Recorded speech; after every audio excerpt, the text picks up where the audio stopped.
I'm Jackie MacArthur, Steel Timber Sports presenter. I'm here with Brett Hamlin from Interlink Training, one of Australia's top chainsaw trainers. Brett is going to be showing us the basics for operating a chainsaw correctly, but more importantly, safely. Before you even think about starting your chainsaw, you have to be wearing the right personal protective equipment. At Interlink Training, we always wear safety boots with a steel cap to protect your feet and increase stability. Chainsaw chaps or trousers are a must. If the chainsaw accidentally comes into contact with the chaps, the tiny fibres clog the chainsaw to bring it to a complete stop. They can't guarantee you 100% protection, but they may prevent a serious injury. I would never use a chainsaw without them. Gloves for hand protection when working with wood and also for comfort. Some even have chainsaw protective material in the rear of the hand for extra safety. Safety glasses. When using a chainsaw, wood chips and dust will be thrown around. You've only got one pair of eyes, so make sure you protect them. Safety helmet. These can protect you in three ways. The earmuffs protect your hearing, the helmet protects your head from falling objects, and the visor protects your face from flying debris. When selecting a chainsaw, it's important to get the right chainsaw for your needs and ability. If it's your first chainsaw, I would recommend a compact chainsaw like the MS-171. It's light but has plenty of power for cutting firewood, and the 14-inch bar will allow you to cut a log twice that size. The latest range of cordless chainsaws from Stihl are proving to be extremely popular with both professionals and homeowners. With 36 volts of power, they can do everything a petrol saw can do, and they're quieter too. Before you start your chainsaw, there are three safety checks you should always make. Number 1, is the chain sharp? Number 2, is the chain tensioned correctly? And number 3, is the chain brake in operational condition? Because a sharp chain cuts faster, the chainsaw is easier to control and takes less effort to use, making it safer. A quick way to sharpen the chain is with the Stihl 2-in-1 sharpener.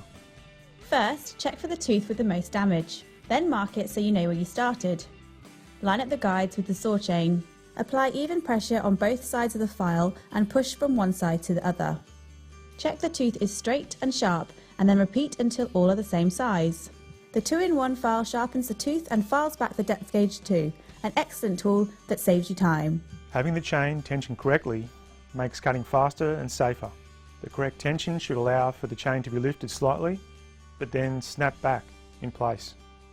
Depending on your Stihl chainsaw, you will either have a manual tensioner, like this, or the Stihl quick chain tensioner that can be adjusted as quick as this. A large percentage of chainsaw injuries are caused by people tripping over branches and logs. Before you start cutting, make sure you clear the area of any trip hazards or debris. For cutting firewood, a sawhorse, like this one, also saves bending down and reduces the risk of running the chain into the dirt, which will make it blunt. Think of the chain brake as the brakes on your car. By engaging the chain brake, the chain cannot spin. Make sure you always check it before you start your chainsaw. In the forward position, the chain brake is on. Pull it back towards you and the chain brake is off, and the chainsaw is ready to cut. Always engage the chain brake when you're not cutting, and especially when you're moving around with your chainsaw. The biggest safety feature of the chain brake is its ability to activate automatically during kickback to stop the chain. Here's a chainsaw safety fact. If you keep two hands on the chainsaw and wear leg protection, you are 75% less likely to have an accident. For a firm grip on the chainsaw, the thumbs should always be on the opposite side of the handle to the rest of the fingers. Never on top, and definitely never on the same side as the rest of your fingers, always opposing. For the best stability, make sure that your feet are shoulder width apart, knees slightly bent, and your body always offset from the line of the bar. Let's have a look at the distance between our feet, make sure that we're at least shoulder width, and then we've got a slight bend in our knees, getting ready for any kinds of pull-in or push-back forces. Never stand directly behind the chainsaw. When you're looking at the bar cutting, you should be looking from the side, never from directly above. So if you can show me now the position of the bar in a kickback situation, it should always be straight over the shoulder, never towards the head and the rest of the body. Never use a chainsaw on a ladder or above shoulder height. That's what arborists are for. Now, there are only two ways to start the chainsaw safely. The first method is to place the saw on the ground, put your right foot on the rear handle to secure it, and then check that the chain brake is engaged. Then you're ready to pull the start cord. The second method is for advanced operators. Grip with the left hand to ensure security, check that the chain brake is engaged, place the rear handle between your legs, then pull the start cord and away you go. Okay Jackie, so you're ready to start cutting? Yes, Brett, but what speed should I be cutting at? Alright, well the safest way to cut with the chainsaw is with the throttle at full revs. If you're not cutting at full revs, the chainsaw can pull you in and push you off balance.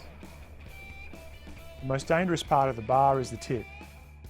If the tip of the bar comes into contact with the wood, then it may cause a sudden upward and backward movement towards your body, called kickback.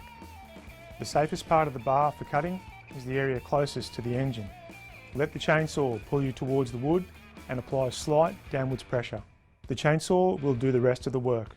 Remember to ease off on the pressure as you near the end of the cut.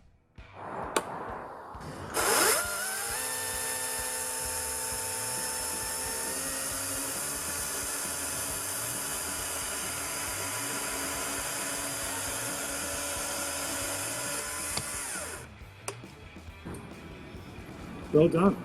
Good. You've got the rev range just right now. Yes. So the saw is cutting with maximum efficiency. Good. On the next one, I'll just get you to bend your legs a little bit so that you're looking in a more stable stance.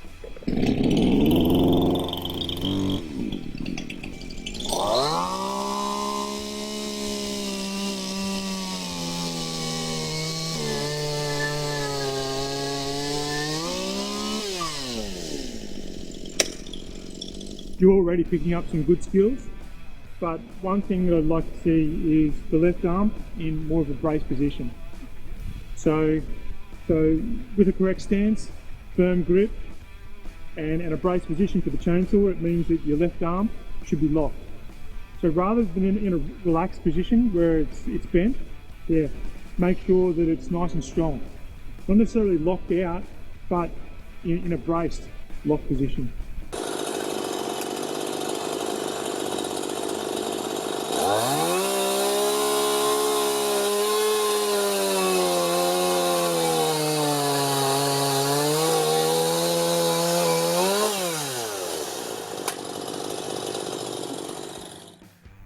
Well done, Jackie. You've done a great job. Thanks, Brett. There were some excellent tips there on how to use a chainsaw safely.